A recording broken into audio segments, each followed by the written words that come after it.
Hello hi, welcome back to gold channel. இன்றைக்கி December 27 இன்று தங்கம் மற்றும் வெள்ளியோட விலை நிலவரம் என்னன்னு பார்த்துடலாம். இன்றைக்கி தங்கம் மற்றும் வெள்ளி இரண்டுமே விலை அதிகரிக்கும் அப்படின்னு சொல்லிட்டு நம்ம காலைல போட்டுறத வீடியோலேயே சொல்லியிருந்தோம். அதுவும் வெள்ளி விலை கணிசமான ஒரு ஏற்றம் இருக்கும் அப்படின்னு நம்ம சொன்ன மாதிரியே இன்றைக்கி தங்கம் மற்றும் வெள்ளி இரண்டுமே விலை அதிகரிச்சிருக்குது.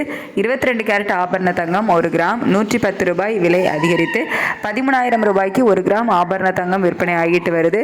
ஒரு சவரனுக்கு 880 ரூபாய் விலை அதிகரித்து 1,04,000 ரூபாய்க்கு ஒரு சவரன் ஆபரண தங்கம் விற்பனை ஆகிட்டு வருது.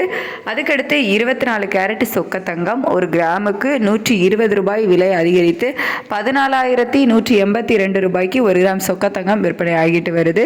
ஒரு சவரனுக்கு 960 ரூபாய் விலை அதிகரித்து 1,13,456 ரூபாய்க்கு ஒரு சவரன் சொக்க தங்கம் விற்பனை ஆகிட்டு வருது.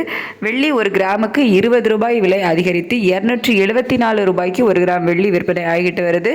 ஒரு கிலோவுக்கு 20,000 ரூபாய் விலை அதிகரித்து 2,74,000 ரூபாய்க்கு 1 கிலோ வெள்ளி விற்பனை ஆகிட்டு வருது. தங்கம் விலையில் தங்கம் மற்றும் வெள்ளி இரண்டுமே இன்னைக்கு புதிய உச்சத்தை தான் தொட்டிருக்குது. ஆனால் வெள்ளியோட விலையில் கணிசமான விலையேற்றம் அப்படின்னே சொல்லலாம்.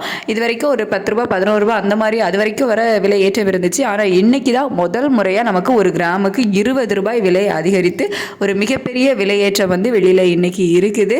அதுவும் 274 ரூபாய்க்கு 1 கிராம் வெள்ளி விற்பனை ஆகிட்டு வருது. நாளுக்கு நாள் தங்கம் மற்றும் வெள்ளி இரண்டோட விலையுமே அதிகரித்து புதிய உச்சத்தை நோக்கி தான் போய்கிட்டே இருக்குது. ஸோ விலை குறையுமா என்ன அப்படிங்கிறது நம்ம நிலவரம் எப்படி இருக்குது அப்படிங்கிறத பார்த்து தான் சொல்ல முடியும். பார்க்கலாம், மதியத்துக்கு மேலே நிலவரம் எப்படி இருக்குது, சர்வதேச அளவில் நிலவரம் எப்படி இருக்குது அப்படிங்கிறத பார்த்துட்டு நான் உங்களுக்கு வீடியோவில் தெரியப்படுத்துகிறேன். இன்றைக்கி சர்வதேச அளவில் தங்கம் மற்றும் வெள்ளி இரண்டோட விலையுமே ஒரு கணிசமான விலையேற்றம் இருந்தது தான் இன்னையோட விலை உயர்வுக்கு காரணம். இந்திய ரூபாயோட மதிப்பில் பெருசாக எந்த ஒரு மாற்றமும் இல்லாமல் தான் இருந்துச்சு. தேங்க்யூ.